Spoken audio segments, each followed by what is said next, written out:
Hello and welcome to reflection number 8 for the Quilling Quarter. So what I want to talk about is an update to the channel and the plan and my approach and what I've been up to and what to expect moving forward. I'll run through what I've been working on first because there's been quite a lot. First thing to mention is that I've been doing the Quill November challenge. That has taken up a lot of my time, actually. I didn't realise it was going to be quite so time consuming. The first thing I made were the cherry earrings, which I talked about in my last reflection. The second thing was geometric, and so I used the circle of the Quilling Quarter logo when it was still in progress. That was number 2. Number 3 was the candy. So I used the candy canes from my advertisement when I was hosting quilling classes last year. 4th of November was celebration, so I posted 2 cards that I made for friends, one for a wedding and one to celebrate becoming an Australian citizen for one of my friends for Australia Day earlier this year. Those ones I already had made, so they were easy enough, but then the next 4 I hadn't made, so I had to make them for this challenge, and they took a lot of time. First one I made was the backpack.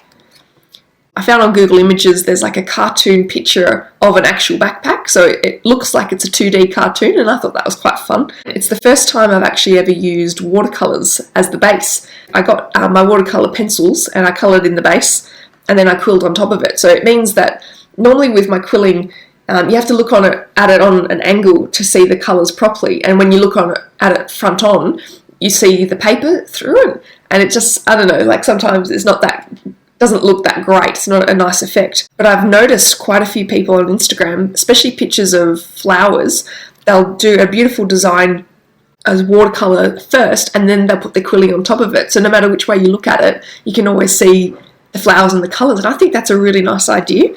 So I tried it for the first time and I was actually really happy with it. The backpack was the 5th of November. Then the 6th of November was autumn. It's funny doing autumn actually because we're almost finished with spring, we're coming into summer, but obviously the Northern Hemisphere is coming into winter and, autumn sort of suits.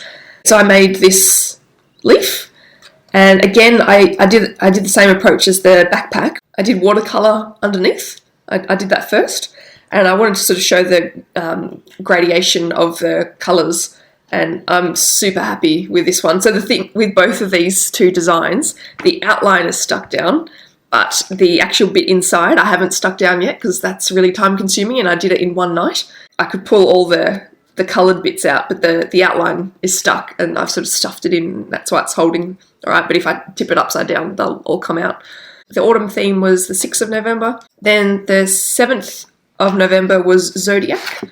I'm a Virgo, so I looked up on Google what the Virgo star sign or the Virgo star arrangement is, drew it, and yeah, I put little diamantes on top, and I'm pretty happy with that one. I did the letters in quilling as well to spell out Virgo. 8th of November was cactus. So all these other designs were 3mm paper, and this one was a 9mm paper design. I realise now the cactus doesn't have any spikes. When I posted this on Instagram, I said a lesson with this one is not to use normal A4 paper because when you glue it, the glue warps the paper, and so now it's all like, it's not great. It's better to use card that holds its shape better. So that's the lesson, and that's all part of the challenge. You learn all these different things. The 9th of November was crown. So this is one that I already had, and so I posted the picture of the St. George's crown that I gifted to my brother. He asked me to make the St. George's crown at Easter, and so I made it for him. The 10th of November was rainbow. Me and my cousins had a quilling session and I made the rainbow, and I like that one. The 11th of November, I did an owl. I bought a quilling kit a few months ago from the UK, and it came with a whole set of instructions for different projects, and it included an owl. This is the first time I've actually ever followed like a pattern, and it says how long the strips of paper should be, and it gives you the design. That was quite fun. It was a good experience. Another thing to try is to practice following a pattern, and I thought that was quite good. The 12th of November is light. I post my favourite, fairy lights. So this is a a Christmas card design that I'll make for Christmas cards. It's actually very time consuming because each of the individual lights you have to do, then the black bits, and then this is not one piece of string, right? This is like, that's one piece, then the loop there is one piece, and then this loop, like it's quite a few pieces altogether. So that's the 12th of November, so light. 13th of November was Snowflake, and so I had these 2 snowflake designs already made from last Christmas, and these I actually made in one of the quilling classes that I hosted.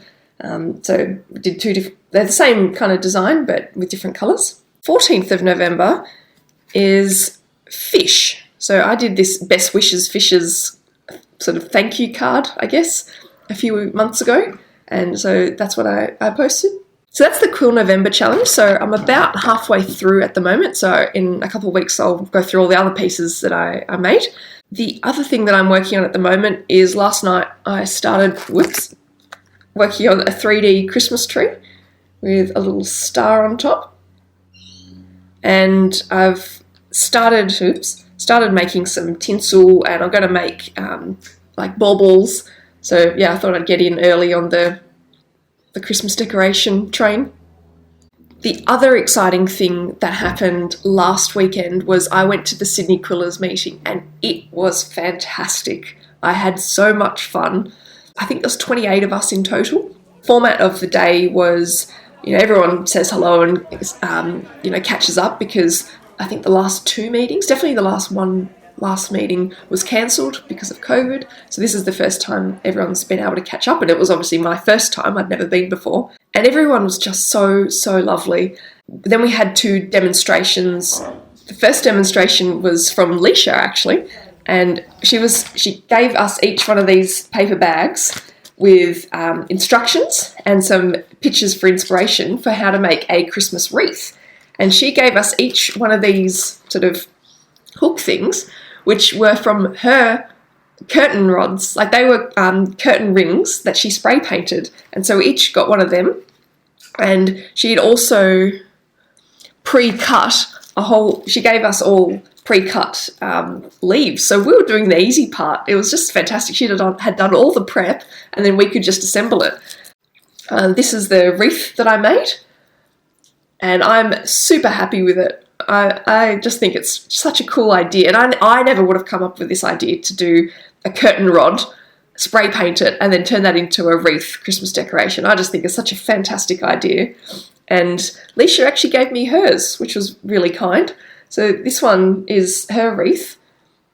And so one of the key differences is hers is a lot more delicate, and also she's got like these tendrils on the side and using the fringe flowers. I don't have the skills yet to do it. I've not been successful to make a fringe flower yet. But yeah, I thought that was super kind that she gave me hers. And yeah, I really enjoyed that demonstration. The second demonstration was from a lady named Wendy, who is, she's apparently one of the founding members of the Sydney Quillers. So she's been doing it for, I think that's 26 years, I think. Her one was to make a star using a quilling comb. So this is a quilling comb, and I haven't finished assembling mine, but it's kind of like each one of these kind of fits onto the comb, like kind of that. I can't obviously put it in the whole way now because I've glued it. So we made just a whole heap of these in different sizes, and then the whole point of it is that they all get stuck together like that, and then I might put like a diamante or something there, and then you hang it with some ribbon, and then that becomes a Christmas decoration. And so this is the first time I've ever really used the quilling comb in this sort of way. So it's quite interesting because this point comes down to that point as well. So it's not quite folding it, but they're all coming like that. And yeah, I thought it was really cool. And we also got instructions and like a really handy little guide on how to make it. I absolutely loved the Sydney Quillers meeting. I had great chats with the ladies that I was sitting next to, and it was exactly what I love doing best, like chatting, but also been making things at the same time.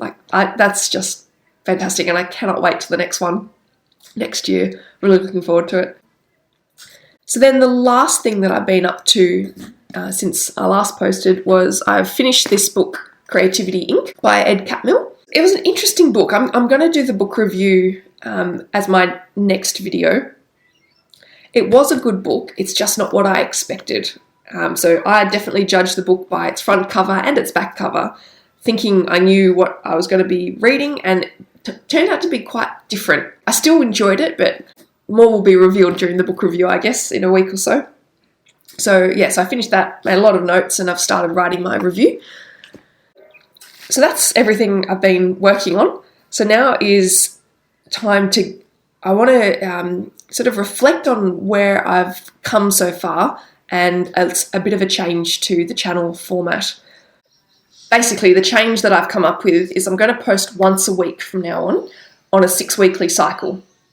So what that's going to mean is like week 1 is how-to, then reflection, book review, how-to, reflection, artist interview, and then repeat. So what that means is I'll stop doing the Monday reflections, and there'll be reflections every 3rd week on a Thursday. So I'll be consistent on a Thursday, posting a video of some description. And Misty is inspecting the sound recorder.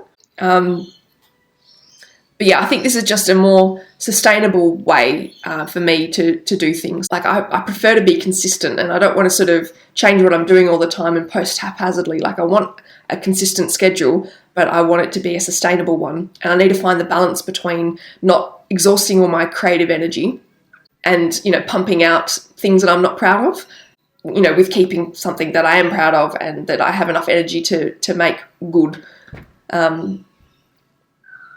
Yeah. So what that means is I shall be posting on a Thursday, Australia time. So Thursday, you can expect from now on. So yeah, that's it from me, I think. So I will see you next week. Hope you have a great weekend. Goodbye.